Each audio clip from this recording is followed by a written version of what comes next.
नमस्कार, news 18 prime में आप सभी का स्वागत। मैं हूं आपके साथ हेमंत कुमार। चलिए खबरों की शुरुआत इस वक्त की सबसे बड़ी खबर के साथ राजधानी जयपुर से खबर, जहां जेडीए में लैंड घोटाले का मामला। पूर्ववर्ती कांग्रेस सरकार के कार्यकाल में घोटाले का आरोप लगा है। जमीन घोटाले की शिकायत सीएमओ पहुंची है। बड़ी खबर इस वक्त की, जमीन के बदले बेशकीमती जमीन देने के आरोप हैं और सेक्टर रोड में समर्पित जमीन के बदले बेशकीमती जमीन देने का आरोप लगा है। जेडीए के अधिकारियों पर जमीन घोटाले के आरोप हैं। ज्यादा जानकारी के साथ सहयोगी रोशन हमारे साथ फोन लाइन पर। रोशन, क्या है आखिर पूरा मामला?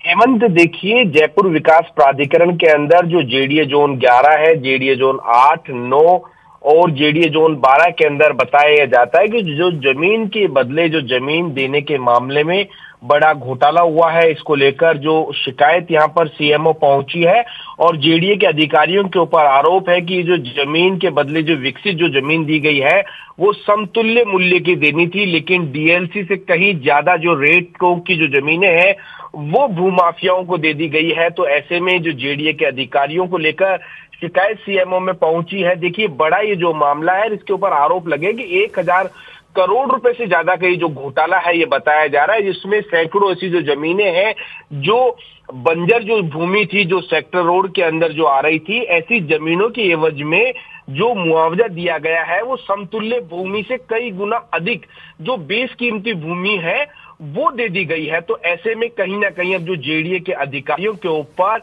ये जो तलवार यहाँ पर मंडराई हुई नजर आ रही है। संभवतः ऐसी जानकारी मिल रही है कि सीएमओ इस तरीके के जो घोटाला है इसकी यहाँ पर जांच करवाने की यहाँ पर निर्देश दिए गए हैं, या इस तरीके की जो जानकारी आ रही है। ऐसे में बड़ा ये जो सवाल है कि जो जेडीए के जो दोषी अधिकारी है इसमें, जो इस पूरे खेल के अंदर जो लिप्त थे, जो माफियाओं के साथ मिली भगत कर इस खेल को अंजाम दिया है, संभवतः उनके जो काले कारनामे हैं अब उनसे पर्दा उठेगा। बिल्कुल रोशन, चलिए बहुत शुक्रिया तमाम जानकारी के लिए। लगातार अपडेट हम आपसे लेते रहेंगे।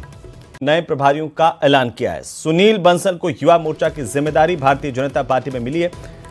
साथ ही वैजयंत जयपंडा को महिला मोर्चा की जिम्मेदारी दी गई है। किसान मोर्चा का ऐलान भी हुआ है, इसकी जिम्मेदारी बंदी संजय कुमार को दी गई है। तरुण चुग को एससी मोर्चा की जिम्मेदारी मिली है, तो राधा मोहन दास अग्रवाल को एसटी मोर्चा की जिम्मेदारी सौंपी गई है। बड़ी जानकारी है इस वक्त की। विनोद तावड़े को ओबीसी मोर्चा का जिम्मा दिया गया। दुष्यंत कुमार गौतम अल्पसंख्यक मोर्चा के प्रभारी बनाए गए हैं। दिल्ली से बड़ी खबर।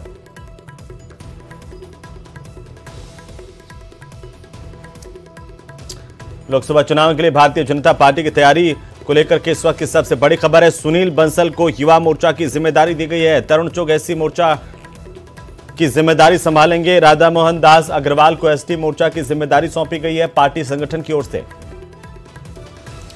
तो चलिए आगे बढ़ेंगे। केरल में प्रधानमंत्री मोदी ने आस्था और भ्रष्टाचार के मुद्दे पर इंडी गठबंधन पर जोरदार निशाना साधा। इंडी गठबंधन का एक ही काम है, हमारी आस्था पर चोट करना। प्रधानमंत्री ने कहा कि इन्होंने मंदिरों को, हमारे त्योहारों को भी लूट का माध्यम बना दिया है। प्रधानमंत्री नरेंद्र मोदी ने इंडी गठबंधन पर जोरदार निशाना साधा। प्रधानमंत्री ने कहा कि आस्था पर चोट करना इंडी गठबंधन का काम है। मिशन साउथ पर प्रधानमंत्री मोदी और आज एक जनसभा को संबोधित कर रहे थे। केरल दौरे के दौरान प्रधानमंत्री ने ये महत्वपूर्ण बातें कही हैं।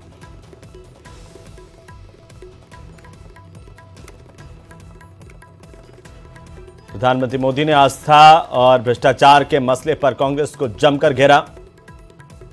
कहा कि इंडी गठबंधन का एक ही काम है, आस्था पर चोट करना।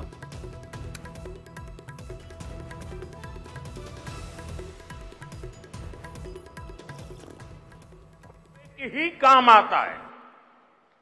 इंडी गठबंधन हमारी आस्था पर चोट करता है। इन्होंने मंदिरों को, हमारे त्योहारों को भी लूट का माध्यम बना दिया है। त्रिशूलपुरम के साथ जिस प्रकार की राजनीति की जा रही है वो दुर्भाग्यपूर्ण है। केरला में लंबे समय से लेफ्ट और कांग्रेस पक्ष और विपक्ष का ढोंग रचते रहे हैं, जबकि ये हमेशा से एक ही थे। ये सिर्फ नाम के लिए दो पार्टियां हैं। केरला में करप्शन हो, क्राइम हो या परिवारवाद, ये दोनों सब कुछ मिलकर के करते हैं। अब इंडी गठबंधन बनाकर इन्होंने घोषणा कर दी कि इनकी विचारधारा और इनकी नीतियों में कोई अंतर नहीं है। अब केरला की जनता को भी साफ पता चला है कि केरला का विकास अगर कोई कर सकता है तो वो बीजेपी है, एनडीए है। लेफ्ट कांग्रेस गठबंधन यानी इंडी अलायंस को केरला में भी बीजेपी ही हराएगी। तो वहीं उत्तर प्रदेश के मुख्यमंत्री योगी आदित्यनाथ जोधपुर के दौरे पर है, जहां पर उन्होंने पालासनी गांव स्थित मारवाड़ राजगुरु मठ में हो रहे 2 दिवसीय भंडारा महोत्सव में शिरकत की। इस कार्यक्रम में देश भर के संत शामिल हुए हैं। मंच से मुख्यमंत्री योगी आदित्यनाथ ने सभी को अयोध्या आगमन का न्योता दिया। उन्होंने कहा कि अगर राम मंदिर बन सकता है तो हर काम हो सकता है। योगी आदित्यनाथ ने जोधपुर के पूर्व नरेश गज सिंह से भी मुलाकात की, उन्हें भी अयोध्या आने का न्योता दिया। जितना प्रेम आपको उत्तर प्रदेश की जनता करती है, मुझे मेरा मानना है उसे कई गुना ज्यादा प्रेम आपसे राजस्थान की जनता करती है और आपको अपने हृदय में उतार रखा है। हर दबी कुचली शोषित सभ्यता और परंपरा को एक नया जीवन मिला है कि 500 वर्षों के बाद अगर अयोध्या में प्रभु राम का मंदिर बन सकता है तो दुनिया के अंदर हर कार्य संभव हो सकता है जो सत्य के नजदीक होता है, वो अवश्य प्राप्त होगा। लेकिन इसके लिए प्रयास करने पड़ेंगे। विभाजनकारी शक्तियों से हमें स्वयं भी दूरी बनानी पड़ेगी, एकजुट होकर के कार्य करना होगा। अंततः शाश्वत शांति और शाश्वत कल्याण का मार्ग केवल सनातन धर्म ही दे पाएगा। और आज सनातन धर्म के उन मूल्यों और उन आदर्शों पर चल करके ही भारत समृद्धि की नित नए प्रतिमान स्थापित कर रहा है। तो चलिए आगे बढ़ेंगे, अगली खबर का रुख करेंगे। आपको बता दें कि अयोध्या में रामलला के प्राण प्रतिष्ठा समारोह को लेकर के कई कार्यक्रमों की शुरुआत हो गई है।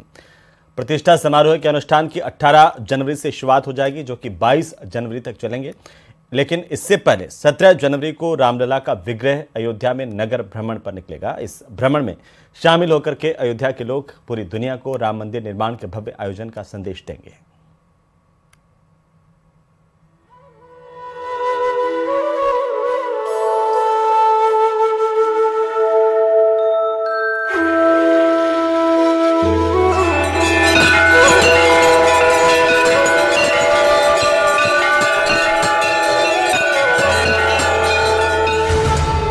अयोध्या में रामलला के प्राण प्रतिष्ठा की भव्य तैयारी।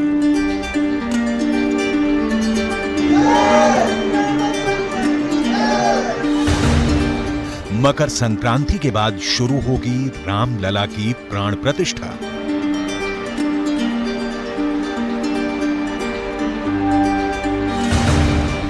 प्राण प्रतिष्ठा से पहले अयोध्या भ्रमण पर निकलेंगे रामलला।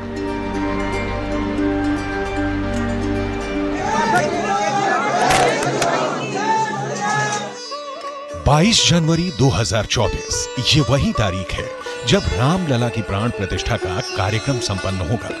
लेकिन इससे पहले ही सूर्य के उत्तरायण होने के बाद से ही इन तैयारियों की शुरुआत हो जाएगी और 17 जनवरी 2024 को अयोध्या में दिखेगा राम भक्तों का विहंगम सैलाब। यानी इसी दिन कलश यात्रा के साथ नवनिर्मित रामलला की मूर्ति का नगर भ्रमण होगा। नगर भ्रमण के बाद प्राण प्रतिष्ठा होने वाली इस मूर्ति को श्री राम जन्मभूमि मंदिर ले जाया जाएगा। रामलला की मूर्ति मंदिर में पहुंचने के बाद प्राण प्रतिष्ठा कार्यक्रम का विधि विधान से शुभारंभ हो जाएगा। 17 जनवरी को होने वाले रामलला की मूर्ति के नगर भ्रमण कार्यक्रम पर जब श्री राम जन्मभूमि तीर्थ क्षेत्र के कोषाध्यक्ष गोविंद देवगिरी से जब न्यूज 18 की टीम ने बात की तो उनके मुताबिक 16 जनवरी को चुने गए यजमान सरयू तट पर दशविध स्नान करेंगे। 17 जनवरी को भगवान रामलला अपने निर्माण स्थल से मंदिर में पधारेंगे और वहां पर उनका विधिवत स्वागत होगा। 17 जनवरी को भगवान रामलला अयोध्या नगर का भ्रमण करेंगे और सभी प्रमुख मंदिरों और देवालयों के दर्शन भी करेंगे। 17 जनवरी को प्रातःकाल सूर्योदय से पूर्व रामलला का अपने मूल स्थान से प्रस्थान होगा। उनको सरयू के जल से अभिषेक होगा और अयोध्या की परिक्रमा वे करेंगे। परिक्रमा के मार्ग में जितने भी मंदिर आएंगे उन मंदिरों का दर्शन वे करेंगे। इस प्रकार की योजना है। अयोध्या में श्री राम जन्मभूमि तीर्थ क्षेत्र ट्रस्ट से जुड़े पदाधिकारियों के मुताबिक रामलला के अयोध्या नगर भ्रमण के बाद 18 जनवरी से प्रतिष्ठा समारोह के अनुष्ठान की शुरुआत हो जाएगी। विधिवत प्राण प्रतिष्ठा की विधि का आरंभ गणेश, अंबिका पूजन, वरुण पूजन, मातृका पूजन, ब्राह्मण वरण, वास्तु पूजन से होगा और रामलला की सारी पूजा 22 जनवरी तक चलेगी। सारी पूजा जो है ये दूसरे दिन प्रातःकाल आरंभ होने वाली है दिनांक 18 को। दिनांक 18 से 22 तक ये पूजा चलेगी। वैसे ये सारी पूजाएं जो है यह भगवान श्री राम की प्रतिष्ठा होने के लिए, निर्विघ्नता के लिए, उनमें देव कलाओं की जागृति के लिए, जो मंदिर बना है उस मंदिर की शुद्धि के लिए, इस प्रकार की ये सारी पूजाएं हैं। इन पूजाओं में अनेक प्रकार के यज्ञ है, पारायण है, मंत्रों के जप है, अधिक सब चलता रहेगा। इसके साथ ही प्राण प्रतिष्ठा के मुख्य कार्यक्रम में अयोध्या और काशी की धार्मिक डोर और मजबूत होती नजर आएगी, क्योंकि काशी के शिव भक्तों के पूजा पाठ के बीच ही रामलला की प्राण प्रतिष्ठा कराई जाएगी। रामलला के विग्रह की प्राण प्रतिष्ठा की जिम्मेदारी काशी के वैदिक ब्राह्मणों को सौंपी गई है। 22 जनवरी को काशी के मुख्य आचार्य प्रधानमंत्री नरेंद्र मोदी से मृगशिरा नक्षत्र में मूर्ति स्थापित कराएंगे और 22 जनवरी को ही मृगशिरा नक्षत्र में प्रधानमंत्री नरेंद्र मोदी रामलला की पहली आरती करेंगे। इस अनुष्ठान के लिए सभी वैदिक ब्राह्मण पहले से ही शिवनगरी से रामनगरी पहुंच जाएंगे। इस तरह रामलला का प्राण प्रतिष्ठा समारोह 2 वैदिक धार्मिक नगरों को एक दूसरे से जोड़ता नजर आएगा। काशी के मूर्धन्य याज्ञनिक पंडित लक्ष्मीकांत जी दीक्षित ये इस पूरे उपक्रम के आचार्य रहेंगे। आचार्य ही प्रमुख होते हैं। उनके साथ सहयोग करने के लिए पंडित गणेश्वर शास्त्री द्राविड़ भी रहेंगे। लगभग 150 पौने 200 पंडित कुल मिलाकर के आएंगे और हम लोगों की योजना इस प्रकार की है कि इसमें सहभागी होने वाले पंडित वेद की सारी शाखाओं के हो और देश के हर प्रांत से आने वाले हो, ताकि संपूर्ण देश का प्रतिबिंब अयोध्या की इस प्राण प्रतिष्ठा की विधि में होना चाहिए। भगवान रामलला के प्राण प्रतिष्ठा कार्यक्रम को अंतिम रूप देने के दौरान गर्भगृह को सरयू से लाए गए 81 कलशों के जल से धोया जाएगा। फिर वास्तु शांति और अन्नाधिवास कर्मकांड होंगे। रामलला का अन्नाधिवास, जलाधिवास और घृताधिवास होगा। 21 जनवरी को 125 कलशों से मूर्ति के दिव्य स्नान के बाद शय्याधिवास कराया जाएगा। 22 जनवरी को सुबह नित्य पूजन के बाद मध्याह्न काल में प्राण प्रतिष्ठा की महापूजा होगी। षोडशोपचार पूजन के बाद मूर्तियों पर अक्षत छोड़ा जाएगा और पहली महाआरती के बाद रामलला आम भक्तों को दर्शन देंगे। भगवान श्री रामलला की प्रतिमा, उनका विग्रह वहां पर स्थापित जब होगा तो उनके लिए पुष्पाधिवास, जलाधिवास, धान्याधिवास, शय्याधिवास, ये अनेक प्रकार के अधिवासन किए जाते हैं। विभिन्न प्रकार के मंत्रों से उनके ऊपर न्यास किए जाते हैं। ये सब मंत्रों के संस्कार कहलाते हैं। ये सब 5 दिनों तक चलता रहेगा। यही नहीं, रामायण में जब भगवान राम के विवाह का उत्सव चल रहा था, तब भगवान शिव समेत सभी देवी देवता उन्हें आशीर्वाद दे रहे थे। एक बार फिर से वैसा ही नजारा देखने को मिलेगा। इसके लिए वाराणसी में भी रामलला की प्राण प्रतिष्ठा कार्यक्रम का निमंत्रण पहुंच चुका है और सनातन धर्म में ऐसी मान्यता है कि किसी भी धार्मिक या मांगलिक कार्यक्रम में सबसे पहले निमंत्रण भगवान को दिया जाता है। इसी परंपरा का निर्वहन करते हुए काशी विश्वनाथ को निमंत्रण पत्र दिया जाएगा। भगवान शिव राम के आराध्य हैं, राम शिव के आराध्य हैं। ये परस्पर जो है अभेद है, एक दूसरे के उपास्य उपासक भाव का संबंध है। तो निश्चित भगवान शिव को आमंत्रण जा रहा है। शिव के ही प्रतिनिधि काशी के वैदिक भी जा रहे हैं, उन्हीं की आज्ञा लेकर के जा रहे हैं। काशी के महाराजा तो भगवान विश्वनाथ ही हैं और उनको आमंत्रण भी जाएगा और आमंत्रण की पूरी प्रक्रिया चल रही है। वहाँ के व्यवस्थापक लोग सारी इस प्रक्रिया को संपन्न कर रहे हैं। बहुत अच्छे से सविधि ये सारे कार्य संपन्न कराए जा रहे हैं, कहीं इसमें कोई संदेह नहीं है। यानी रामलला की प्राण प्रतिष्ठा की सारी तैयारी अपने अंतिम रूप में है। बस राम भक्तों को इंतजार है 22 जनवरी की शुभ घड़ी का, जब उनके आराध्य भगवान श्री राम अपने मंदिर में विराजमान होंगे।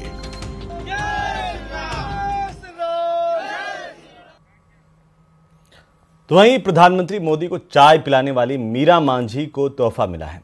प्रधानमंत्री ने मीरा मांझी को पत्र लिखा और उनके परिवार के लिए उपहार भी भेजे हैं।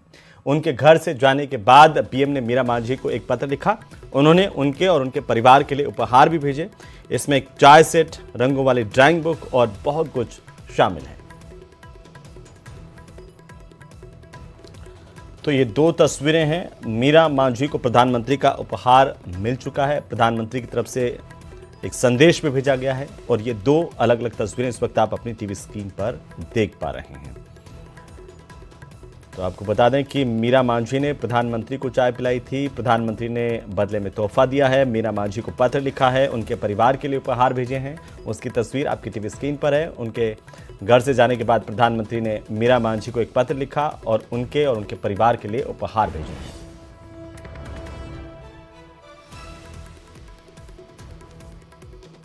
तो चलिए आगे बढ़ेंगे और इसी बीच राजसमंद से बड़ी खबर मिल रही है, जहां पर मुख्यमंत्री भजनलाल शर्मा का कल राजसमंद का दौरा है।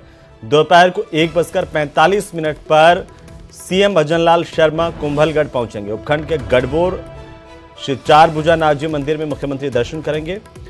दोपहर को 2:15 पर रिचेड़ के लिए सीएम रवाना होंगे। 1:45 पर कुंभलगढ़ पहुंचेंगे मुख्यमंत्री भजनलाल शर्मा और रिचेड़ में दोपहर को 2:15 के पर रवाना होंगे रिचेड़ के लिए सीएम।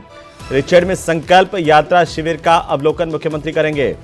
शिविर में लाभार्थियों से भी सीएम भजनलाल शर्मा बातचीत करेंगे। गढ़बोर हेलीपैड से जयपुर के लिए इसके बाद रवाना होंगे। सीएम भजनलाल शर्मा के राजसमंद दौरे को लेकर इस वक्त की सबसे बड़ी खबर आपको बता दें कि 1:45 पर कुंभलगढ़ पहुंचेंगे, कुंभलगढ़ के उपखंड, और इसके बाद रिचेड़ के लिए रवाना होंगे। इससे पहले सीएम 4 भुजानाथ मंदिर में दर्शन करेंगे।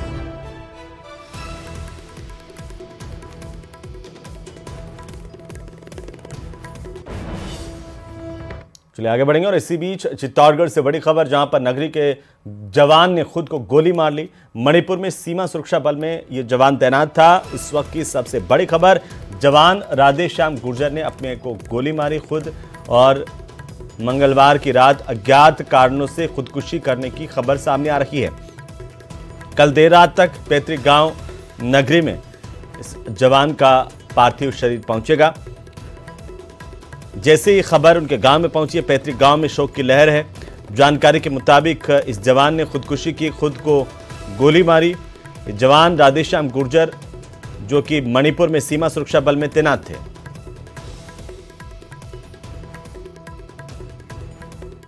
चलिए आगे बढ़ेंगे। कश्मीर घाटी में शीतलहर के बढ़ने के साथ ही नदियों, झीलों और झरनों तक जम गए हैं। आलम अब यह है कि श्रीनगर में तापमान -1 डिग्री सेल्सियस पर पहुंच गया है। रिपोर्ट देखिए। कश्मीर घाटी में शीतलहर के बढ़ने के साथ न्यूनतम तापमान नीचे बना हुआ है और नदियों, झीलों और झरनों तक में पानी जम चुका है। घाटी में ठंड ने ऐसी दस्तक दी है कि श्रीनगर में तापमान -1 डिग्री सेल्सियस तक पहुंच चुका है। तापमान के इतने नीचे जाने की वजह से झीलों, नदियों और झरनों पर बर्फ की मोटी परत बिछ गई है। यहाँ तक कि पहाड़ों के नीचे से बहने वाली नदी भी पूरी तरह से जम चुकी है। वहीं पिछले 1 महीने से पूरी भद्रवाह घाटी में शीतलहर चल रही है।